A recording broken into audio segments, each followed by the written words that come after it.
گزشتہ جمعے آپ علیہ السلام کی جو رضاعت کا زمانہ حضرت سعدیہ حلیمہ کے پاس گزرا، اس پہ تھوڑی بہت بات ہوئی تھی۔ جتنا رضاعت کا زمانہ تھا، بعض روایت میں 2 سال جب مکمل ہو گئے، تو اب کیونکہ حضور علیہ السلام کو والدہ ماجدہ کے سپرد اور حوالے کرنا تھا، لیکن حضرت سعدیہ حلیمہ حضور کی رضائی والدہ، آپ کے گھر والوں کا بالکل دل نہیں تھا کہ حضور ابھی ہم سے جدا ہوں۔ وہ آپ کی برکات دیکھ چکی تھی اور ان کی یہ خواہش تھی کہ حضور کچھ اور عرصہ ہمارے پاس رہے۔ آپ حضور علیہ السلام کو لے کر جب مکہ مکرمہ آئیں تو اللہ کی شان مکہ مکرمہ میں وبا پھوٹی ہوئی تھی، تو حضور کی والدہ نے یہ فرمایا کہ آپ میرے بچے کو کچھ عرصہ اور رکھے، یہاں مکہ میں وبا پھوٹی ہوئی ہے۔ تو انہیں تو یہی تو چاہیے تھا۔ آپ بخوشی حضور علیہ السلام کو واپس لے گئے۔ پھر جب واپس جانے کے بعد جو عرصہ گزرا، اس میں ایک واقعہ پیش آیا جس کو شق صدر کہا جاتا ہے۔ آپ علیہ السلام اپنے رضائی بھائی کے ساتھ بکریاں چرا رہے تھے، اور یہ بات یاد رکھیں ہر نبی نے بکریاں چرائی۔ اس کے اندر انبیاء علیہ السلام کو ایک تربیت کے زمانے سے اللہ رب العزت گزارتے ہیں، اور نبی کی تربیت براہ راست اللہ کی ذات عالی خود فرماتی ہے۔ اب کچھ فرشتے انسانی شکل میں آئے، حضور علیہ السلام کو لٹایا اور آپ کا سینہ مبارک چاہیے، بچپن کا شق صدر تھا۔ یہ ابتدائی اور پہلا جو شق صدر تھا وہ بچپن کے اندر ہوا، جو سعدیہ حلیمہ کے پاس جو آپ وقت گزار رہے تھے اس دوران جو ہوا۔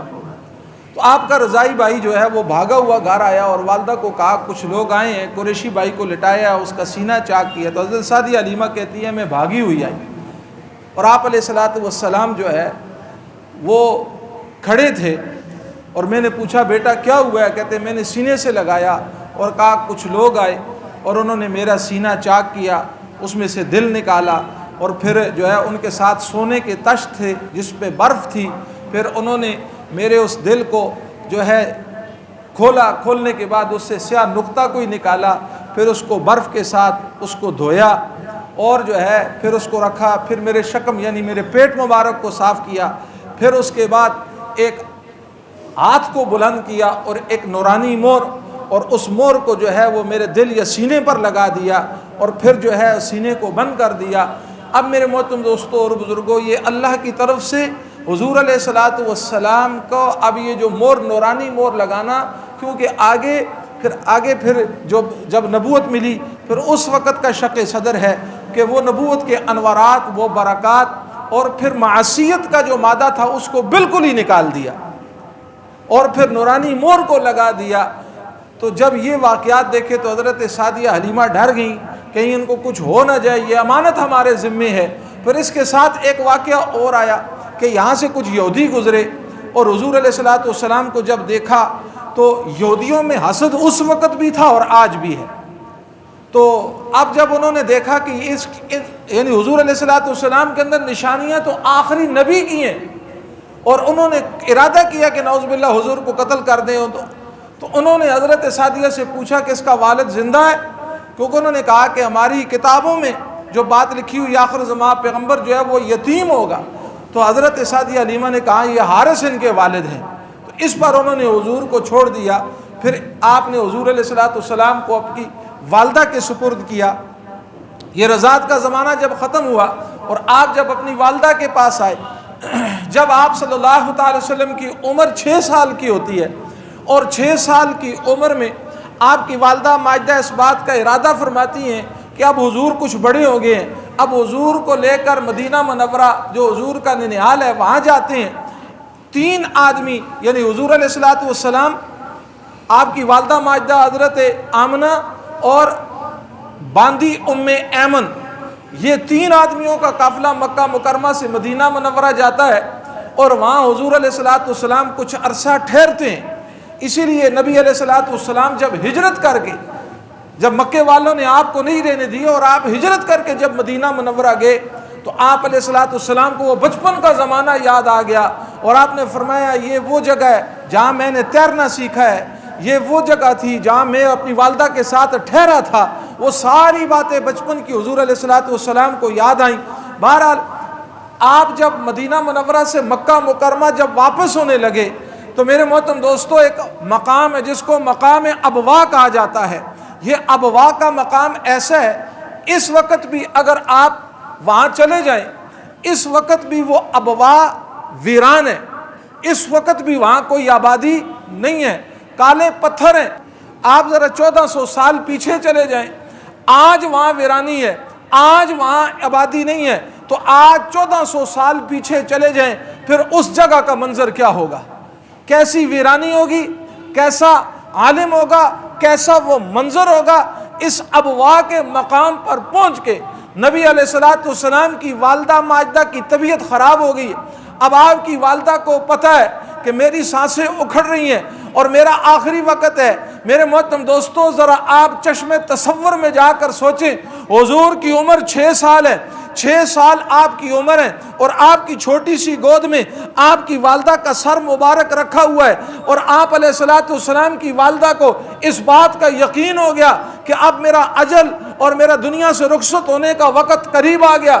اس آپ کی والدہ کا سر حضور کی گود میں، اور آپ کی والدہ نے اشعار پڑھے، اے میرے بچے گھبرانا نہیں ہے، اے میرے بچے گھبرانا نہیں ہے، میں نے تیری عظمتوں کے لیے، میں نے تیری رفتوں کے لیے، میں نے تیری نبوت کے لیے جو خواب دیکھا تھا، کائنات کا رب اس خواب کو ضرور پورا کرے گا.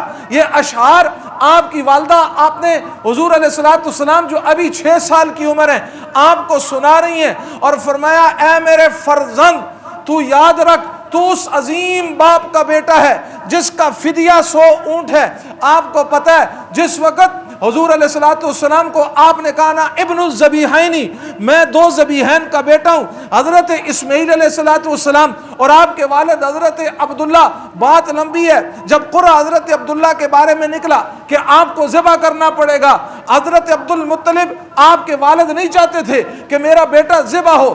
ایک طرف اونٹ رکھتے گئے، 10 اونٹ رکھے، قرآن حضور کے والد میں نکلا، 20 رکھے، قرآن حضور کے والد کے بارے میں نکلا. جب 100 اونٹ ہوئے پھر قرآن اونٹوں کے متعلق نکلا، پھر حضور کے والد کے فدیے کے بدلے میں 100 اونٹوں کو ذبح کیا گیا. آپ کی والدہ نے بھی یہی کہا، اے میرے بیٹے گھبرانا نہ، تو اس باپ کا بیٹا ہے جس کا فدیہ 100 اونٹ ہے. اور پھر آپ نے فرمایا اے میرے بیٹے یاد رکھنا میں دنیا سے رخصت ہو رہی ہوں، ہر زندہ نے دنیا سے جانا ہے، تیری ماں نے بھی دنیا سے جانا ہے، لیکن یاد رکھنا تیری ماں کا نام رہتی دنیا زندہ رہے گا، تیری ماں کا نام رہتی دنیا زندہ رہے گا. آج 1400 سال گزر گئے، آج ہم دنیا کے کونے میں بیٹھ کے آج اس مسجد میں حضور کی ماں کا ذکر کر رہے ہیں. وہ 1400 سال پہلے حضور کی عمر جب 6 سال ہے، آپ کی ماں کے لبوں سے جو الفاظ نکلے کائنات کے رب نے ان کو سچ کر دکھایا، اور آپ کی والدہ نے کہا بیٹا یاد رکھنا ہر زندہ نے دنیا سے جانا ہے، میں بھی دنیا سے جا رہی ہوں، میں نے یاد رکھنا میرا نام رہتی دنیا تک زندہ رہے گا. کیوں؟ اس لیے زندہ رہے گا میں نے ایک طیب طاہر پاکیزہ عمدہ شخصیت کو جنم دیا ہے، کیونکہ میں محمد الرسول اللہ صلی اللہ تعالی علیہ وسلم کی والدہ اور ماجدہ ہوں. اس مقام پر حضور علیہ الصلوۃ والسلام کی والدہ کا انتقال ہوا. آپ پوری تاریخ اٹھا کر دیکھیں، تاریخ البدایہ والنہایہ، تاریخ ابن خلدون، کسی کتاب میں یہ ذکر نہیں ہے کہ حضور کی والدہ کی قبر کس نے کھودی ہوگی، کس انداز سے دفن کیا ہوگا. آپ کی والدہ کی تدفین ہو گئی. ام ایمن حضور کو لے کر پہاڑ سے نیچے آتی ہیں، کہتی ہے جب میں نیچے آئی تو میں نے کیا دیکھا کہ حضور نہیں ہے. میں حضور علیہ الصلوۃ والسلام کو کبھی ادھر بھاگ کے ڈھونڈ رہی ہوں، کبھی ادھر بھاگ کے ڈھونڈ رہی ہوں. کہتی ہے میں واپس اوپر گئی، حضور اپنی ماں کی قبر پر کھڑے ہو کے زاروں کے تار رو رہے تھے. ماں کی ممتا کوئی عجیب ہوتی ہے. حضور علیہ الصلوۃ والسلام جب مدینہ منورہ سے آپ مکہ چھوڑ کے مدینہ چلے گئے، آپ مدینہ منورہ سے صلح حدیبیہ کے موقع پر آپ جب عمرہ کے لیے تشریف لائے، حضور علیہ الصلوۃ والسلام کا گزر اپنی والدہ کی قبر پر ہوا.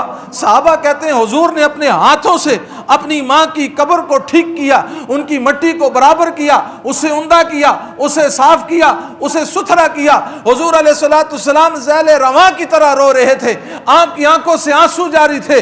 آپ اپنی والدہ کی قبر پر بیٹھ کے یوں آپ پاؤں کے بل بیٹھے اور آپ زاروں کے تار رو رہے تھے۔ صحابہ نے عرض کیا اللہ کے محبوب کیا بات ہے؟ حضور نے فرمایا آج مجھے ماں کی یاد آ رہی ہے، آج مجھے ماں کی یاد آ رہی ہے۔ پھر حضور نے فرمایا کاش محمد کی ماں زندہ ہوتی صلی اللہ تعالی علیہ وسلم، اور میری ماں، میں فرض نماز کی نیت کر لیتا، میں فرض نماز کی نیت باندھ چکا ہوتا، میرا تعلق کائنات کے رب کے ساتھ جڑ چکا ہوتا، میں دنیا مافیا سے بے خبر ہوتا۔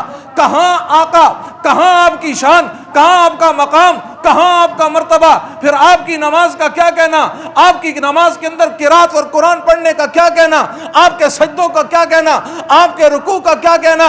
آپ نے نفل نماز کی نیت باندھی یا فرض نماز کی نیت باندھی اور آپ اپنے رب کو، میرے محترم دوستو، کلام اپنا قرآن سنا رہے ہیں۔ فرمائے اس حال میں محمد کی ماں صلی اللہ تعالی علیہ وسلم مجھے پکارتی اور کہتی یا محمد، کا ماں کی ممتا کے لیے میں فرض نماز کو چھوڑ کر کہتا اے میری ماں کیا بات ہے۔ میرے محترم دوستوں اور بزرگوں، ہماری حالت کیا ہے؟ ہم کس طرف جا رہے ہیں؟ اب تو جن کی مائیں نہیں ہیں وہ پچھتانے کے علاوہ کچھ بھی نہیں کر سکتے۔ اب جس کی ماں گھر میں نہیں ہے، جس کا باپ گھر میں نہیں ہے، اب تو وہ پچھتا رہا ہے اگر اس نے اپنے والدین کی خدمت نہیں کی۔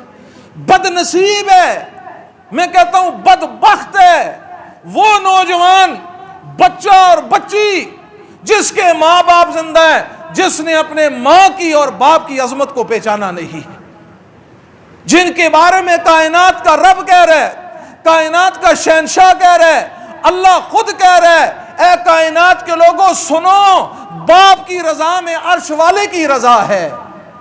باپ راضی تو عرش والا راضی ہے، اگر باپ ناراض ہے تو سنو کائنات کا رب بھی تجھ سے ناراض ہے۔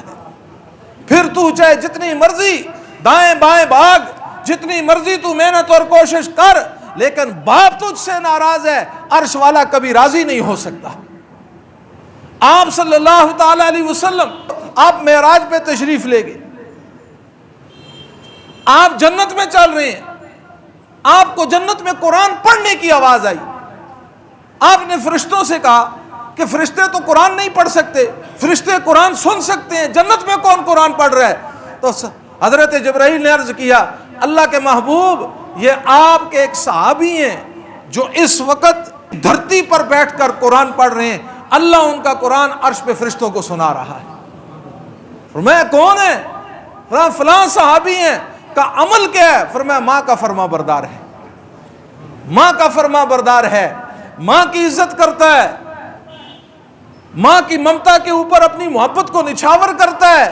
سیدنا موسیٰ علیہ السلام بیٹھے ہوئے تھے، اچانک خیال آیا یا اللہ مجھے دنیا میں میرا جنت کا ساتھی دکھا دے۔ آپ کے ذہن میں ہوگا کہ یہاں کوئی اور نبی ہوگا، آپ نے دعا کی، وہی آتی ہے اور اللہ رب العزت فرماتے ہیں موسیٰ جنت میں تیرا جو دنیا کا ساتھی ہوگا فلاں علاقے کا کسائی ہے۔ آپ حیران، کہاں نبی، کہاں کسائی، کہاں گوشت بیچنے والا؟ یہ ہمارے موچی بازار میں بھی کسائی ہیں، ہمارے بھائی ہیں، یہ بھی بیچ رہے ہیں، آپ بھی تاجر ہیں۔ خدا کے لیے ہماری تجارت میں امانت اور دیانت آ جائے، ہم حلال لقمہ شام کو لے کر اپنی اولاد کے منہ میں ڈالیں۔ خدا کی قسم اس حلال لقمے کے پیچھے جو کچھ چھپا ہوا ہے، جو عظمتیں، جو رفتیں، جو بلندیاں، جو رزق کی فراوانیاں اس کے پیچھے چھپی ہے، وہ حرام کے اندر نہیں ہے۔ آج تو پورا ملک پاکستان حرام کے اندر مبتلا ہے، الا ماشاءاللہ کوئی بچا ہو۔ آج صدر سے لے کر اوپر سے لے کر نیچے تک ہر ایک نے اس ملک کو کھایا ہے، ہر ایک نے اس ملک کو لوٹا ہے، ہر ایک نے اس نے ملک کو جڑوں کو، اور پھر بھی کہتے ہیں ہم محب وطن ہیں۔ خاک تم محب وطن ہو، تم تو ملک کے غدار ہو، تم سے بڑا تو کائنات میں اس ملک کا غدار کوئی ہے نہیں ہے۔ 70 سالوں میں عوام تو وزیر اعظم نہیں بنی، آپ تو بیوروکریٹ نہیں بنے، آپ میں کوئی جج اور جرنیل تو نہیں ہے، یہ جج جرنیل تو یہ لوگ بنے، صدر، وزیر اعظم، وزیر، مشیر تو یہ بنے، ان کی اولادیں اور نسلیں 70 سال سے ملک کے اوپر قابض ہیں، انہوں نے اپنی تجوریوں کو بڑھا۔ انشاءاللہ دنیا نہیں تو آخرت میں ہم تمہارا حشر دیکھیں گے، میرا رب کیا کرتا ہے۔ اللہ وہ دن دکھائے گا انشاءاللہ، اور کبھی تو دنیا میں ہی اللہ دکھا دیتا ہے، کبھی کہاں جا رہے ہیں، کبھی کہاں ذلیل ہو رہے ہیں، لیکن ان کو سمجھ نہیں آ رہی۔ انسان میرے محترم دوستو مر جائے ایسی ذلت سے پہلے۔ بہرحال موسیٰ علیہ السلام وہاں علاقے میں پہنچے، دیکھا ایک کسائی ہے، گوشت کاٹ رہے، بیچ رہے، آپ اس کو دیکھ رہے ہیں۔ شام کو جب اس کا گوشت بک گیا، اس نے ایک تھوڑا سا ٹکڑا گوشت کا سائڈ پہ رکھا، اسے اٹھایا، تھیلے میں ڈالا، دکان بند کری، جانے لگا۔ موسیٰ علیہ السلام نے فرمایا میں یہاں مہمان آیا ہوں، مجھے بھی اپنے ساتھ لے چلو۔ اس نے کہا ٹھیک ہے جی، آپ میرے گھر میں آئیں، آپ میرے مہمان ہیں۔ اسے پتہ نہیں یہ اللہ کے پیغمبر، یہ اللہ کے رسول، یہ موسیٰ علیہ السلام ہیں۔ آپ گھر میں ان کے چلے گئے، آپ نے دیکھا اس نے گوشت کے ٹکڑے کو نکالا، نکالنے کے بعد اسے کاٹا، اسے پکایا، پکانے کے بعد اس میں روٹی ڈالی، اس روٹی کو نرم کیا، اسے سرید بنایا، اسے چوری بنائی۔ کہتے اس گھر کے اندر چارپائی کے اوپر ایک بوڑھی عورت تھی، اس کسائی نے اسے اٹھایا، اٹھانے کے بعد اس کا منہ ہاتھ دھوئے، اس کو لقمے بنا بنا کر کھلا رہا ہے۔ کہتے جب وہ بوڑھی عورت سیر ہو گئی نا، اس نے یوں اشارہ کیا، اس نے اس کا منہ صاف کیا، اس نے ہاتھ اٹھائے، ہاتھ اٹھا کر اس نے دعا دی، کسائی ہنسنے لگا۔ موسیٰ علیہ السلام دور بیٹھ کے اس منظر کو دیکھ رہے ہیں۔ آپ نے اس کسائی کو بلایا اور کہا تو کون ہے، تیرا اس کے ساتھ رشتہ کیا ہے، تو ہنسا کیوں ہے، اس نے دعا کیوں دی ہے؟ اس نے کہا یہ عورت میری ماں ہے، میں اس کا بیٹا ہوں، پہلے اس کی ضرورتوں اور حاجتوں کو پورا کرتا ہوں، پھر بعد میں اپنی ضرورت اور حاجت کو پورا کرتا ہوں۔ پھر اس کے بعد کہا اس نے ہاتھ اٹھا کر تجھے دعا کیوں دی ہے، کہا کیا ہے، کیا الفاظ کہے، تو ہنسا کیوں ہے؟ کہنے لگا اس بات کو چھوڑ دیں، اس بات کو چھوڑ دیں، یہ دیوانی ہے، دیوانوں جیسی حرکتیں اور باتیں کرتی ہے۔ کہا نہیں تجھے بتانا پڑے گا۔ کہا روز اس کی خدمت کرتا ہوں، روز اس کی خدمت کر کے اپنی محبتوں کو نچھاور کرتا ہوں۔ روزانہ کھانا کھانے کے بعد اللہ کی بارگاہ میں ہاتھ اٹھا کر کہتی ہے اے کائنات کے رب، اے کائنات کے رب، اس بوڑھی ماں کی فریاد سن، میرے بیٹے کا حشر موسیٰ کے ساتھ کر دے۔ مائیں تو مائیں ہوتی ہیں، ہماری پہلے مائیں ان پڑھ ہوا کرتی تھی، ان کی باتیں بھی عجیب ہوا کرتی تھی، ان کی باتیں بھی محبتوں والی ہوا کرتی تھی۔ حضرت موسیٰ علیہ السلام نے فرمایا تجھے خوشخبری ہو، میں اللہ کا پیغمبر ہوں۔ آپ اس بات کو سوچیں، ماں کی ممتا، ماں کی دعا کی طاقت سوچیں، ماں کی دعا کی طاقت سوچیں۔ ایک کسائی کو کساب خانے سے اٹھا کر نبوت کا ساتھ دلا دیا۔ کیا آج ہماری ماؤں کی دعائیں ہمیں کامیاب نہیں کر سکتی؟ وہ تو بنی اسرائیل کا زمانہ تھا، یہ آج کی مائیں تو پیغمبر مصطفیٰ صلی اللہ تعالی علیہ وسلم کی امت میں سے۔ حضور نبی پاک صلی اللہ تعالی وسلم آئے، آپ نے فرمایا وما ارسلناک الا رحمت للعالمین، میں ساری انسانیت کے لیے رحمت بنا کر بھیجا گیا۔ آپ کی اسی رحمت کا سایہ ماؤں پر بھی پڑا، باپ پر بھی پڑا، اولاد پر بھی پڑا، بہنوں پر بھی پڑا، رشتوں پر بھی پڑا۔ اس لیے خدا کے لیے آج کی سیرت کا ایک پہلو یہ ہے، جن کے والدین زندہ ہیں یہ عزم اور ارادہ کر لے کہ انشاءاللہ موت تک خدمت کریں گے۔ اپنے کل کو والدین نے ہمیں وقت دیا ہے، اب ہم جوان ہو گئے، ہم اپنے والدین کے لیے وقت نکالیں، ماں کے پاس بیٹھیں، باپ کے پاس بیٹھیں، کھیلیں ان کے ساتھ، پیار محبت کی باتیں کریں۔ اللہ پاک مجھے اور آپ کو سیرت کے اس پہلو پر عمل کی توفیق عطا فرمائے۔